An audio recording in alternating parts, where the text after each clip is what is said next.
नमस्कार, मैं सुनील स्वामी। हम पढ़ रहे हैं हिंदी में हमारा टॉपिक चल रहा था अलंकार। आज हम अलंकार के बारे में आगे पढ़ेंगे। आज तक जो पढ़ा था हमने, क्या क्या पढ़ा था अलंकार में। अलंकार में हमने पढ़ ली अलंकार की परिभाषा, अलंकार का अर्थ, व्युत्पत्ति और विभिन्न विद्वानों के द्वारा दी गई परिभाषाएं हमने पढ़ ली।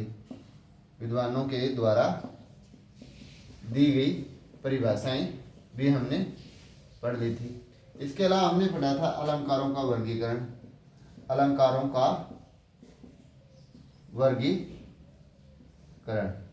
अब ये अलंकारों का वर्गीकरण पढ़ा था। अब इसके आगे हम आज पढ़ेंगे क्या क्या हमने पढ़ा, कौन कौन से अलंकारों का वर्गीकरण, कैसे हमने अलंकारों का वर्गीकरण किया, तो वो हमने पढ़ा था। अब हम पढ़ रहे हैं भी हमने जो अलंकार का वर्गीकरण किया था वो किस प्रकार से हुआ था।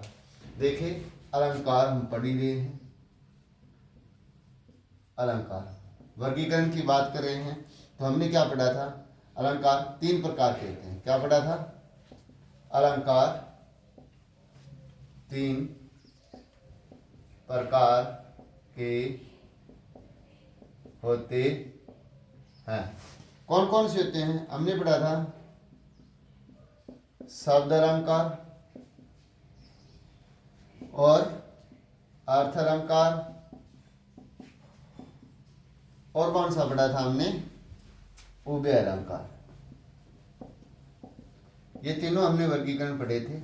अब इनका विस्तृत अध्ययन आज हम करेंगे। शब्द अलंकार का, अर्थ अलंकार का और उभय अलंकार का, तीनों का हम क्या करेंगे, विस्तृत अध्ययन करेंगे। तो सबसे पहले हम क्या पढ़ रहे हैं, शब्द अलंकार पढ़ रहे हैं। शब्द अलंकार क्या होते हैं, शब्द अलंकार कहते किसे हैं, शब्द अलंकार कौन कौन से होते हैं, इनके बारे में हमें जानेंगे। तो पहला हमारा जो है वो कौन सा है, शब्द अलंकार। अब शब्द अलंकार की अगर परिभाषा की बात करें तो परिभाषा क्या होगी शब्द अलंकार की। शब्द अलंकार की परिभाषा होती है जहां शब्दों के माध्यम से काव्य सौंदर्य में वृद्धि। अगर इसकी पहली परिभाषा की बात करूं मैं तो क्या होगी, जहां शब्दों के माध्यम से काव्य की सौंदर्य में वृद्धि हो तो उसे शब्द अलंकार कहते हैं।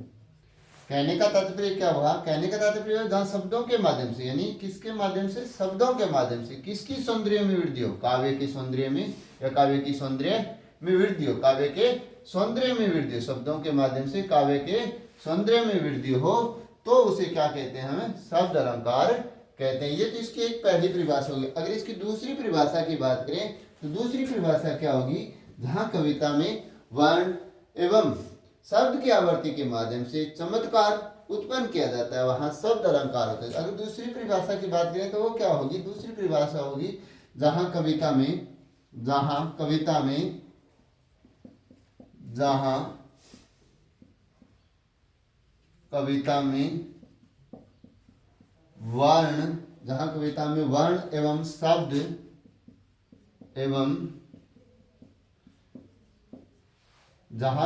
में वर्ण एवं शब्द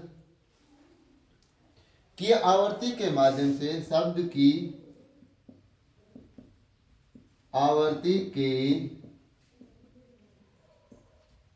माध्यम से चमत्कार, शब्द की आवृत्ति के माध्यम से चमत्कार उत्पन्न किया जाता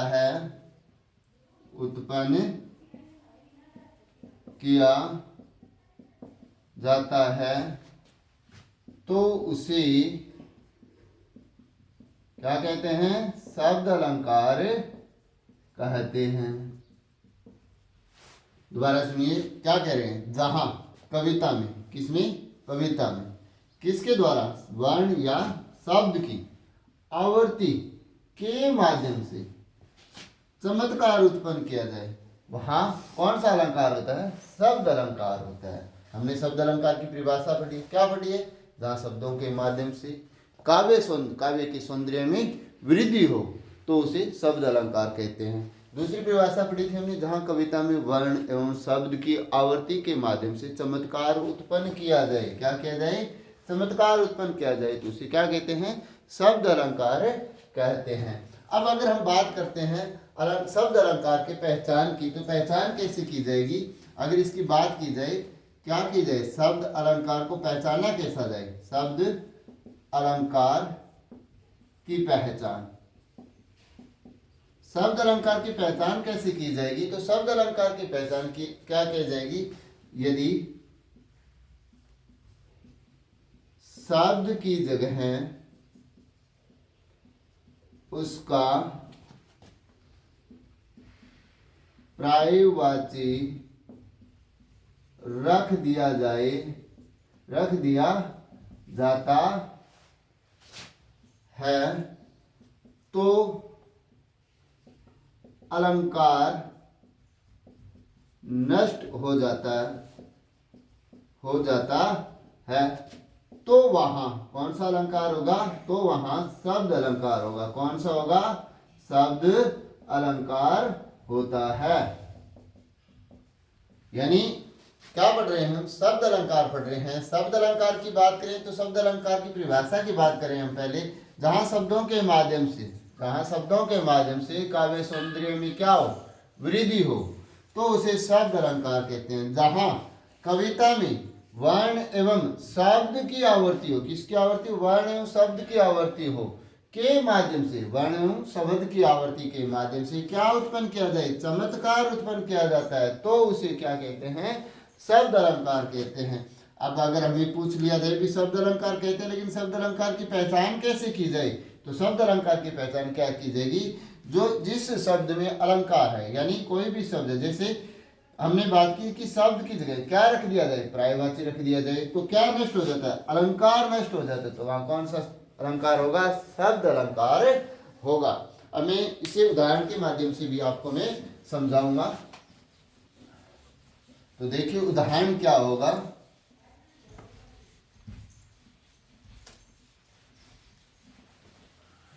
फिर हम बात करेंगे शब्द अलंकार होते कौन कौन से हैं उनकी। तो सबसे पहले जो मैं बात कर रहा हूं शब्द अलंकार के उदाहरण की, तो उदाहरण क्या होगा, देख एक कबूतर, देख एक कबूतर, देख एक कबूतर, देख एक कबूतर हाथ में, देख एक कबूतर हाथ में पूछा कहाँ अपर है, कहाँ अपर है। देख एक कबूतर हाथ में पूछा कहाँ अपर है, छोड़ उसे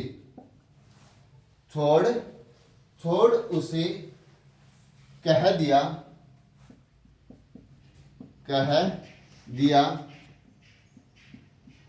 उड़ गया कहाँ अपर सपर है। यानी क्या कह रहे हैं कि देख एक कबूतर हाथ में पूछा कहाँ अपर है, यानी एक व्यक्ति अपने साथी से कह रहा है, उसके पास दो कबूतर थे, तो उससे पूछा गया कि एक कबूतर हाथ में देखकर क्या कहा गया कि दूसरा कबूतर कहाँ है। अपर का अर्थ यहाँ पर क्या माना है, दूसरा कबूतर कहाँ है। छोड़ उसे कह दिया, यानी जो हाथ में कबूतर था उसे छोड़कर कह दिया। अपर का अर्थ क्या दिया यहाँ पर, पंखहीन लिया है, यानी पंख के बिना, पंखहीन। और सपर का अर्थ है पंख सहित, क्या होगा अर्थ, पंख सहित। कहने का तात्पर्य यह हुआ कि अगर हम शब्द अलंकार की बात कर रहे हैं और शब्द अलंकार की हमने पहचान बताई कि शब्द की जगह क्या रख दिया जाए, पर्यायवाची रख दिया जाए। अब यहाँ पर उसने क्या पूछा, देख एक कबूतर हाथ में पूछा कहाँ अपर, अपर की जगह अगर वह दूसरा रख देता है तो यहाँ पर ये अपर और सपर शब्द भी नहीं आते। तो यहाँ पर बात ही क्या हो जाती है, वो समाप्त हो जाती है। इसलिए यहाँ हम बात कर रहे हैं शब्द अलंकार की, यानी शब्द की जगह क्या रख दिया गया, पर्यायवाची रख दिया गया, तो ये अलंकार क्या हो गया, नष्ट हो गया। अब हम बात कर रहे हैं शब्द अलंकार कौन कौन से होते हैं, तो उनकी बात करेंगे कि वो कौन कौन से अलंकार हैं। शब्द अलंकार में, शब्द अलंकार की बात करें तो शब्द अलंकार में कौन कौन से हैं, तो शब्द अलंकार कौन कौन से होते हैं, एक तो होता है अनुप्रास, एक होता है यमक, और एक होता है पुनरुक्ति प्रकाश अलंकार। ये क्या होते हैं, शब्द अलंकार होते हैं।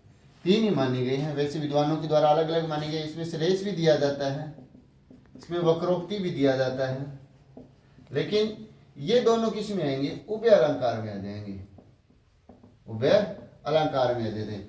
यानी जो मुख्य है वो कौन से, तीन ही है, अनुप्रास, यमक और पुनरुक्ति प्रकाश अलंकार। ये तो हो गई शब्द अलंकार की। अब बात करेंगे हम अर्थ अलंकार की। किसकी बात करेंगे, अर्थ अलंकार की। शब्द अलंकार हमने पढ़ लिया, अब बात कर रहे हैं हम अर्थ अलंकार की। तो अर्थ अलंकार की परिभाषा क्या होगी, सबसे पहले हम पढ़ रहे हैं अर्थ अलंकार की परिभाषा। तो अर्थ अलंकार की परिभाषा क्या होगी, तो पहली परिभाषा क्या होगी इसकी, जहां अर्थ के माध्यम से, जहां अर्थ के माध्यम से काव्य के सौंदर्य में वृद्धि होती है, तो उसे क्या कहते हैं, अर्थ अलंकार कहते हैं। अर्थ अलंकार कहते हैं, यानी जहां अर्थ के माध्यम से काव्य के सौंदर्य में वृद्धि होती है तो उसे अर्थ अलंकार कहते हैं। या हम ये क्या कह सकते हैं इसको, जहां काव्य सौंदर्य, दूसरी परिभाषा अगर बात करें, जहां काव्य सौंदर्य अर्थ पर निर्भर हो, जहां काव्य सौंदर्य अर्थ पर निर्भर हो, तो उसे क्या कहेंगे, तो उसे अर्थ अलंकार कहेंगे, अर्थ अलंकार कहते हैं। ये क्या होगी, दो परिभाषाएं होगी। अगर तीसरी परिभाषा की बात करें तो तीसरी परिभाषा कौन सी होगी, तीसरी परिभाषा होगी जहां काव्य में शब्द निहित अर्थ के माध्यम से चमत्कार उत्पन्न किया जाए। तीसरी परिभाषा क्या होगी, जहां काव्य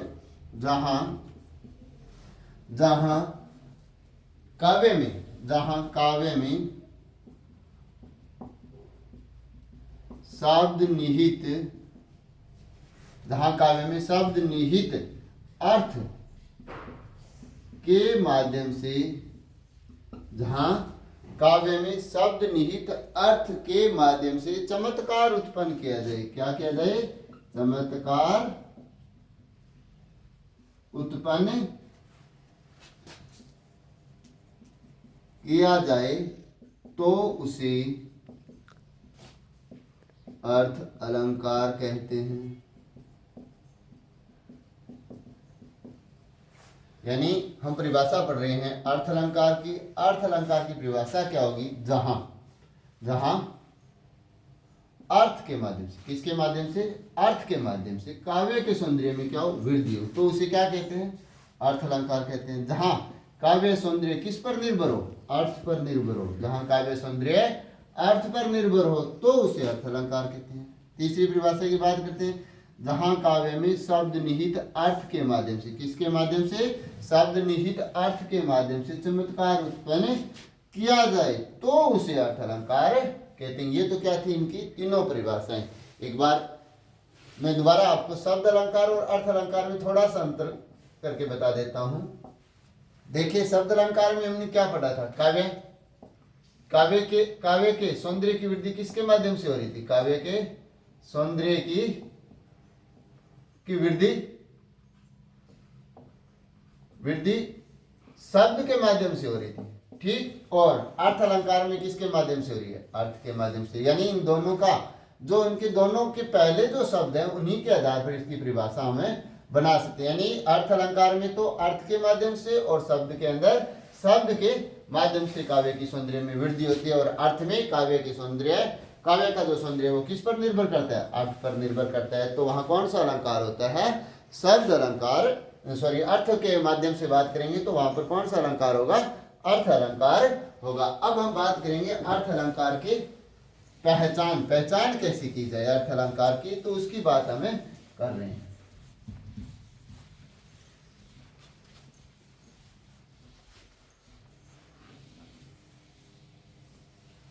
अब बात कर रहे थे हम अर्थ अलंकार की पहचान। किसकी बात करेंगे? अर्थ अलंकार की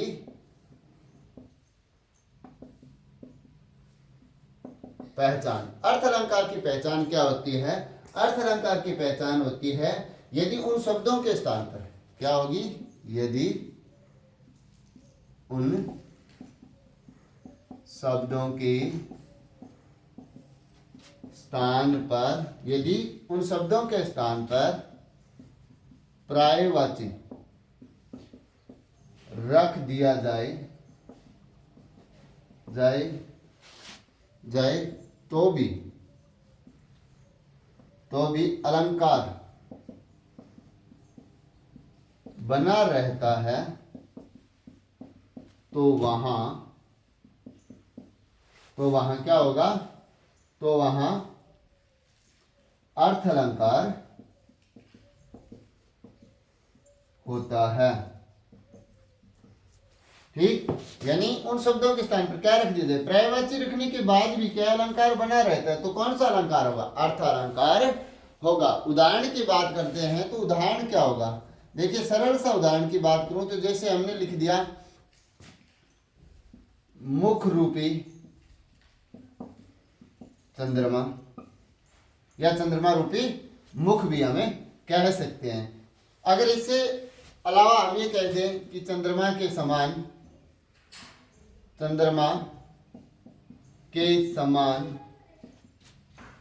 सुंदर मुख वाला या मुख वाली स्त्री या मुख वाला पुरुष। तो अब यहां पर क्या, चंद्रमा के स्थान पर हमने क्या लिख दिया? चंद्रमा के स्थान पर हमने चांद कर दिया, या हमने कर दिया शशि। तो भी क्या है, यहां पर जो हम बात कर रहे हैं किसकी? अलंकार की। तो अलंकार बना रहता है, और अलंकार बना रहता है तो इसका मतलब क्या हुआ? यहाँ पर कौन सा अलंकार होगा? अर्थ अलंकार होगा। इसके अलावा एक उदाहरण में और बता देता हूं आपको।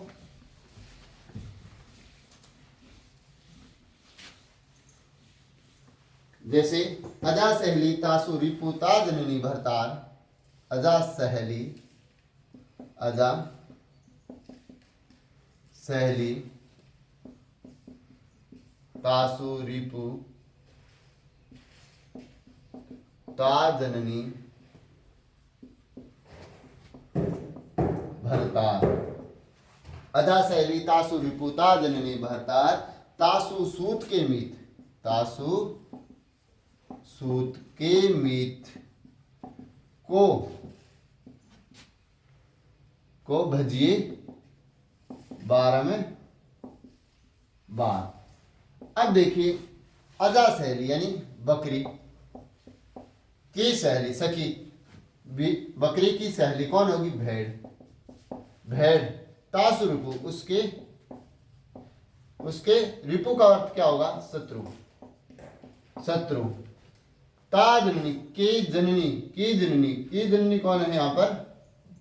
तो जननी कौन होगी यहाँ पर? धरती। यानी रिपु शत्रु हो गया, और रिपु किसे कहा गया? यहाँ पर एक घास होता है जिसे भ्रूट कहा जाता है। उसके बाद उसकी जननी धरती के पुत्र, यानी उसके हस्बैंड सूर्य के पुत्र के मीत यानी श्री कृष्ण भगवान को भजिए बारंबार। अब सीधा सा भी अर्थ निकाल सकते हैं कि हमें किसको भजना चाहिए? श्री कृष्ण को भजना चाहिए। तो भी वहां पर क्या है, वो अलंकार है वो समाप्त नहीं होता, अलंकार बना रहता है। इसलिए कौन सा अलंकार होगा? अर्थ अलंकार होता है। अब हम बात करेंगे कौन कौन से अर्थ अलंकार में शामिल होते हैं। अर्थ अलंकार में बहुत सारे अलंकार होते हैं जो शामिल होते हैं। मैं 2-4 के ही नाम बताता हूँ आपको। जैसे अर्थ अलंकार कौन कौन से होते हैं? अर्थ अलंकार कौन कौन से होते हैं, जिसमें आ जाएगा रूपक हो गया, उत्प्रेक्षा हो गया, उपमा, विभावना, संदेह, भ्रांतिमान और भ्रांतिमान, उदाहरण, दृष्टांत व अन्य, यानी और भी बहुत सारे अलंकार है, वो किस में आएंगे, अर्थ अलंकार में आएंगे। यानी इनके अलावा भी और भी है जो क्या है अर्थ अलंकार में शामिल होते हैं। हमने पढ़ लिया शब्द अलंकार, पढ़ लिया शब्द अलंकार में हमने 3 ही अलंकार पढ़े थे। कौन कौन से पढ़े थे, एक तो था आपका अनुप्रास, और दूसरा यमक, और तीसरा कौन सा होगा, सॉरी पुनरुक्ति प्रकाश अलंकार, पुनरुक्ति प्रकाश अलंकार। ये तो क्या थे, शब्द अलंकार थे। और ये क्या है, रूपक है, रूपक, उत्प्रेक्षा, उपमा, विभावना, संदेह, भ्रांतिमान, उदाहरण, दृष्टांत व अन्य अलंकार किस में आएंगे, अर्थ अलंकार में शामिल होते हैं। अब बात करते हैं हम इनके अलावा तीसरा जो अलंकार हमारा रह गया था वो कौन सा था, उभय अलंकार। उभय अलंकार की बात कर रहे हैं, किसकी बात कर रहे हैं, उभय अलंकार की। तीसरा है अपना भेद, तो तीसरा कौन सा होगा, उभय अलंकार। उभय अलंकार की पहले हम संधि विच्छेद कर देते हैं, तो उभय धन अलंकार क्या बना, उभय धन अलंकार। अब उभय का अर्थ निकालते हैं, उभय का अर्थ निकालेंगे तो उभय का अर्थ क्या होगा, उभय का अर्थ होता है दोनों। क्या होता है, दोनों। अब यहाँ पर दोनों का मतलब ये हुआ कि दोनों, दोनों कौन, दोनों यहाँ पर कौन होंगे, शब्द व अर्थ के माध्यम से, शब्द व अर्थ के माध्यम से काव्य के सौंदर्य में, काव्य के सौंदर्य में क्या वृद्धि हो, वृद्धि हो, तो वहां क्या होता है, उभय अलंकार होता है। ठीक, अब बात करते हैं उभय अलंकार होते कौन कौन से हैं, उभय अलंकार होते कौन कौन से हैं, तो वो देखते हैं। तो उभय अलंकार कौन कौन से होते हैं, उभय अलंकार में आता है श्लेष, श्लेष, वक्रोक्ति अलंकार आते हैं। 2 ही अलंकार आते हैं जो किस में आएंगे, उभय अलंकार में आते हैं। हमने शब्द, अर्थ, उभय तीनों पढ़ दिए हैं। अब तीनों का एक साथ में बता देता हूं कौन से में कौन कौन से अलंकार आते हैं।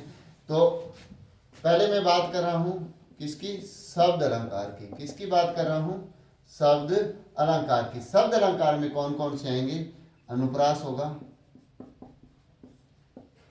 यमक होगा, पुनरुक्ति प्रकाश होगा। ठीक, फिर बात कर रहे हैं अर्थ अलंकार की। तो अर्थ अलंकार में कौन कौन से आएंगे, अर्थ अलंकार में आएंगे रूपक, उत्प्रेक्षा, उपमा, संदेह, भ्रांतिमान और उदाहरण, दृष्टांत, विभावना, मानवीकरण व अन्य अलंकार। इसके बाद अगर बात करते हैं हम किसकी, अर्थ के बाद उभय अलंकार की। उभय अलंकार, उभय अलंकार जहां पर शब्द और अर्थ दोनों के माध्यम से चमत्कार बना रहे या चमत्कार काव्य के सौंदर्य में वृद्धि हो, तो वहां कौन सा अलंकार, उभय अलंकार। उभय अलंकार कौन कौन से हैं, उभय अलंकार 2 ही हैं, एक तो है श्लेष और एक कौन सा है, वक्रोक्ति। ये क्या हो गए, अलंकारों का वर्गीकरण हो गया। अब बात कर रहे थे अलंकार के वर्गीकरण की, तो अलंकारों का वर्गीकरण हमने वो पढ़ लिया। आज हम बात करेंगे, तो किसकी बात करेंगे, सबसे पहले अनुप्रास अलंकार की बात करते हैं। किसकी बात कर रहे हैं, अनुप्रास अलंकार की बात कर रहे हैं। अनुप्रास अलंकार कौन सा अलंकार है, सबसे पहले अगर हमसे पूछ लिया जाए भी अनुप्रास अलंकार है, तो अनुप्रास अलंकार है वो कौन सा है? शब्द अलंकार है।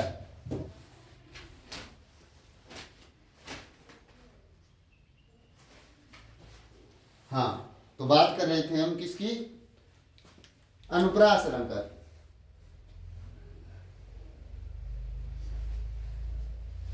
हाँ, तो अनुप्रास अलंकार की हम बात कर रहे हैं। किसकी बात कर रहे हैं? अनुप्रास अलंकार की। सबसे पहले हम अनुप्रास शब्द की उत्पत्ति की बात करें, कैसी हुआ? तो अनुप्रास शब्द की उत्पत्ति है वो कैसे होती है? वो होती है अनु, प्र और आस, इन तीन शब्दों से मिलकर किसकी उत्पत्ति हुई है? अनुप्रास शब्द की उत्पत्ति हुई है। और अनुप्रास शब्द में की जो उत्पत्ति है उनका अर्थ अलग अलग, इन तीनों के अर्थ अलग अलग होंगे। तो पहला हमारा है शब्द अनुप्रास, अनु। तो अनु का अर्थ होगा वर्णनीय सॉरी, वर्णीय, रस अनुकूल, रस अनुकूल। प्राय का अर्थ होता है निकटता, निकटता या प्रैकर्ष। क्या होगा? या प्रैकर्ष। ठीक। और आस का अर्थ होता है बार बार बैठाना। क्या होगा? बार बार रखा जाना या बार बार बैठाना। बार बार रखा जाना, बार बार रखा जाना। ये क्या हो गया? अनुप्रास शब्द की उत्पत्ति। और अनु के अर्थ अनु, प्र और आस। अनु का अर्थ क्या? वर्णीय, रस अनुकूल। ठीक। प्र का अर्थ निकटता या प्रैकर्ष। आस का अर्थ क्या होता है? बार बार रखा जाना। ये तो तीनों क्या हो गए? इनके अर्थ हो गए। अब बात करते हैं इनका शाब्दिक अर्थ। अनुप्रास शब्द का शाब्दिक अर्थ क्या होता है? तो शाब्दिक अर्थ होगा वर्णीय रस के अनुकूल, वर्णों का निकटता के साथ बार बार आना। यानी अनुप्रास का शाब्दिक अर्थ की बात कर रहे हैं। किसकी बात कर रहे हैं हम? शाब्दिक अर्थ की बात कर रहे हैं। शाब्दिक अर्थ की बात हमें कर रहे हैं। तो शाब्दिक अर्थ की बात कर रहे हैं। तो शाब्दिक अर्थ क्या? वर्णीय रस के अनुकूल, वर्णीय रस के अनुकूल, वर्णीय रस के अनुकूल वर्णों का, वर्णीय रस के अनुकूल वर्णों का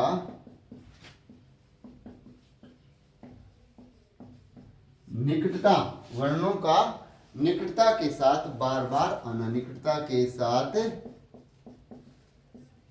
बार बार आना। ये क्या हो गया? इसका शाब्दिक अर्थ। अनुप्रास हम पढ़ रहे हैं। अनुप्रास सबसे पहले बात करते हैं तो कौन सा अलंकार है? ये शब्द अलंकार है। अनुप्रास कौन सा अलंकार है? शब्द अलंकार है।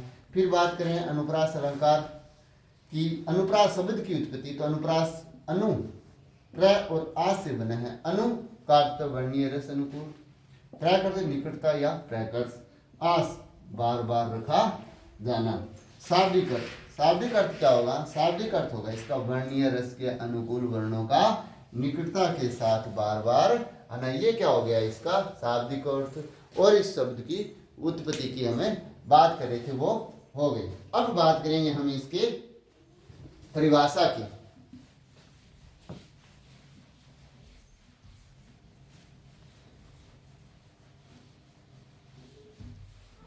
अनुप्रास अलंकार की परिभाषा की बात करते हैं तो परिभाषा क्या होगी? जहां एक या अनेक वर्णों की बार बार आवृत्ति है। अनुप्रास अलंकार की परिभाषा की बात कर रहे हैं। किसकी बात कर रहे हैं? अनुप्रास अलंकार की परिभाषा। तो अनुप्रास अलंकार की परिभाषा क्या होगी? अनुप्रास अलंकार की परिभाषा होगी जहां एक या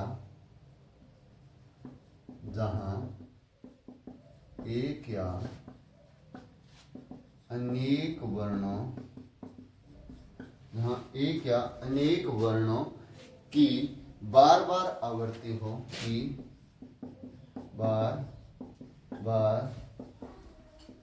आवृत्ति हो, तो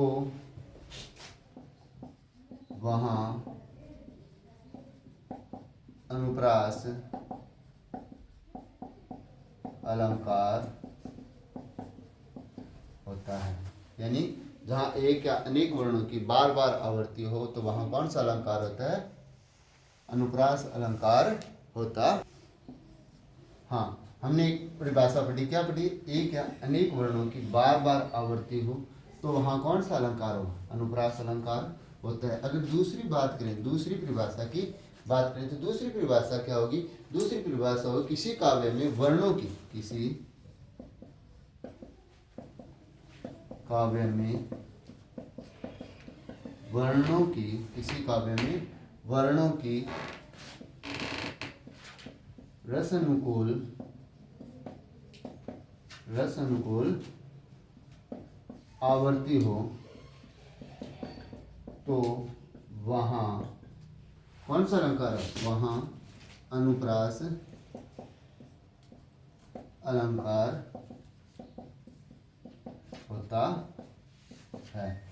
अगर इसकी तीसरी परिभाषा की बात करें तो तीसरी परिभाषा उससे है जिस काव्य में एक वर्ण की आवृत्ति बार बार होने से, यानी जिस काव्य में एक ही वर्ण की बार बार आवर्ती होने से काव्य की सौंदर्य में वृद्धि होती है तो वहाँ कौन सा अलंकार होगा? तो वहाँ अनुप्रास अलंकार होता है। यानी हम क्या पढ़ रहे हैं? अनुप्रास। अनुप्रास का अर्थ हमने जान लिया, अनुप्रास शब्द की उत्पत्ति कैसी हुई उसके बारे में हमने जान लिया। अब बात कर रहे थे अनुप्रास अलंकार की परिभाषा। तो परिभाषा हमने क्या पढ़ी है कि जहाँ एक या अनेक वर्णों की क्या होगी? बार बार आवृत्ति, बार बार आएंगे तो वहाँ कौन सा अलंकार होगा? अनुप्रास अलंकार होगा।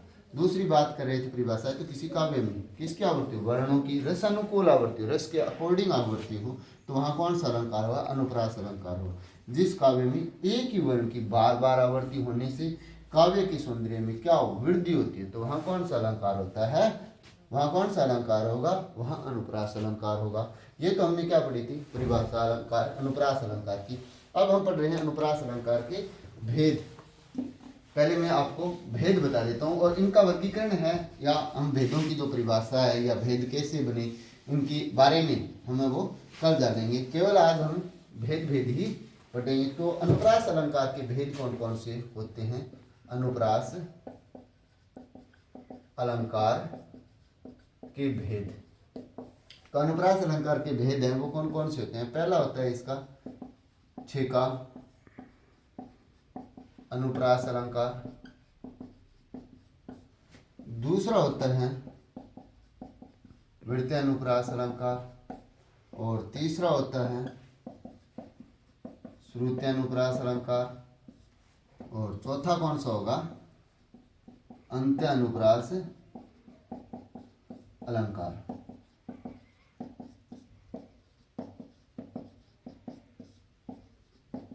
अब जो ये चार अलंकार है वो अनुप्रास अलंकार के भेद माने जाते हैं, लेकिन एक पांचवा और भी दिया जाता है जिसे कहा जाता है लाटानुप्रास अलंकार।